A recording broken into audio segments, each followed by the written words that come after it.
รางวัลนี้การันตีความปังลาน้อยอุ๋งอิงรางวัลใดนั้นก่อนอื่นขอกล่าวคำว่าสวัสดีครับผมสวัสดีพี่น้องครับป้องปายมิตรหมอแคนแฟนหมอลำยินดีต้อนรับเข้าสู่ช่องไทยซีเกตชาแนล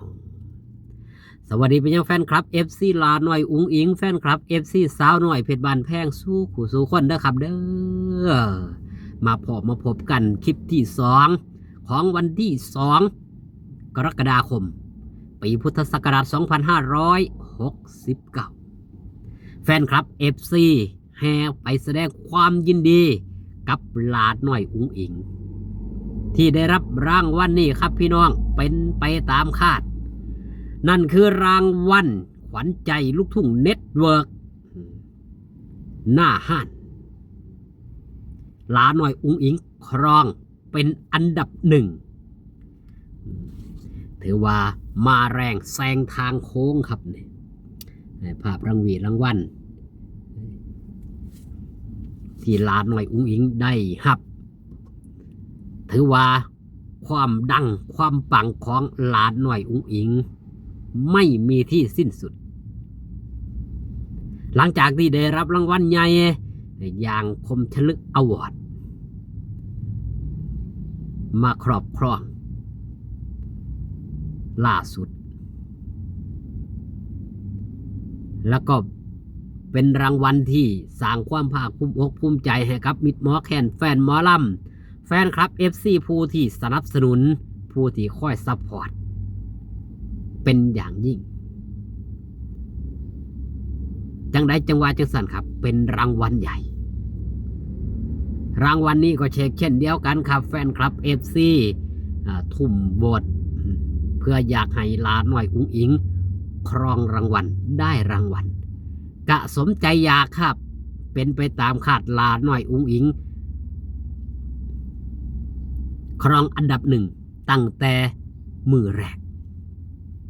จนถึงวันปิดโหวตนี่คือความดังนี่คือความปังของหลานน้อยอุ๋งอิงโดยแท้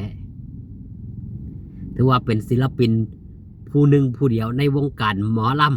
ำที่ได้รับรางวัล3 ปีซ้อนของลูกทุ่งเน็ตเวิร์กได้รับหลังหาดได้รับบนเวที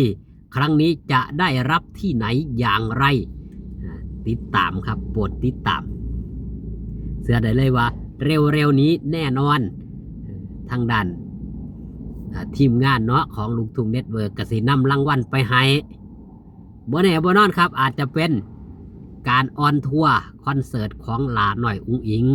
ในมินิคอนเสิร์ตก็เป็นไปได้พี่น้องมิตรหมอแคนแฟนหมอลำก็โปรดติดตามครับหลังจากที่หลายผู้หลายคนนี่ลุ้นครับแต่รางวัลนี้ถือว่าลุ่นบ่แห้งลุ่นบ่หนักเพราะว่าคะแนนนี่ขาดว่าสันเถาะ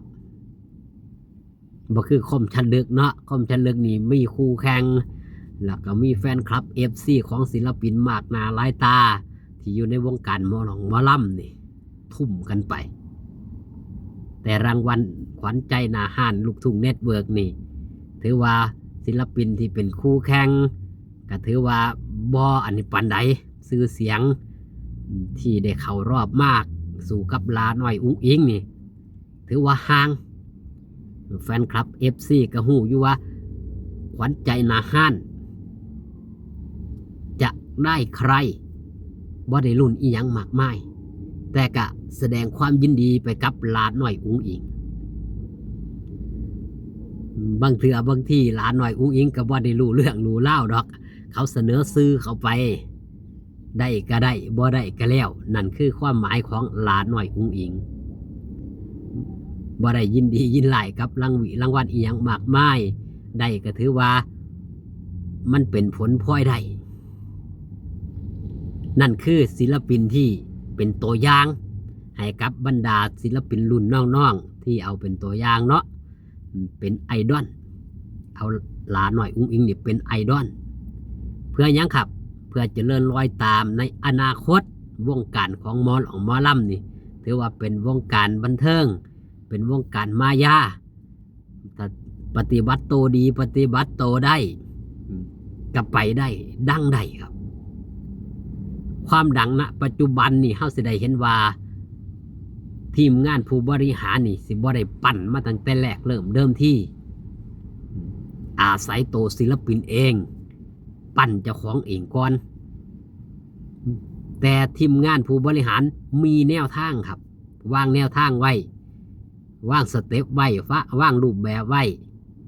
เพียงแต่โตศิลปินเองจะก้าวไปได้หรือไม่อย่างไร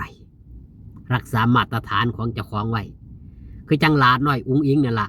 เข้ามาในวงการตั้งแต่แรกเริ่มที่ปฏิบัติโตปฏิบัติตนจังใดณปัจจุบันก็ยังคงเดิมยังให้คำมั่นสัญญากับพอสู่กับพอโจไปคือเก่าคือเดิมผู้ใดสิไปผู้ใดสิลงก็ได้บ่ได้ส่งผลกับหลานน้อยอุ้งอิงเพราะหลานน้อยอุ้งอิงก็ยังคงอยู่สาวน้อยเพชรบานแพงคือเก่าคือเดิมเป็นหัวหน้าน้อยเป็นบอสน้อยคือเก่าถ้าเว้าตามซักเพราะว่าเป็นลูกหัวหน้าวงก็ถือว่าเป็นบอสน้อยนำทีมงานมาหอดมือนี้นำให้หลายๆผู้หลายๆคนได้ลืมตาอาปากได้มีสื่อมีเสียงได้มีอยู่มีกินนั่นก็ถือว่าเป็นความสำเร็จอีกอย่างหนึ่งของหลานน้อยอุ้งอิงส่วนรางวัลครับที่เขามาหาหลานน้อยอุ้งอิงนี่ก็ถือว่าเป็นผลพลอยได้จากการประพฤติปฏิบัติโตของหลานน้อยอุ้งอิงเองที่เฮ็ดให้ผู้รักผู้ใหญ่มาเอ็นดูมาหักมาหอมมาแพงหรือว่าเพิ่นให้ความเมตตาเพิ่นเห็นความสำคัญของเด็กน้อยผู้หนึ่งที่ปากกัดตีนถีบดิ้นรนและก็มีความกตัญญูกตเวทีต่อบุพการีผู้ที่ให้โอกาสบ่ถิ่มบ่ปะบ่ว่างสำหรับแฟนคลับ FC ที่คอยซัพพอร์ตหลานน้อยอุ้งอิงคนนี้ไม่ลืมพระคุณดังเพลงที่บอสโจแต่งเอาไว้ให้กับหลานน้อยอุ้งอิง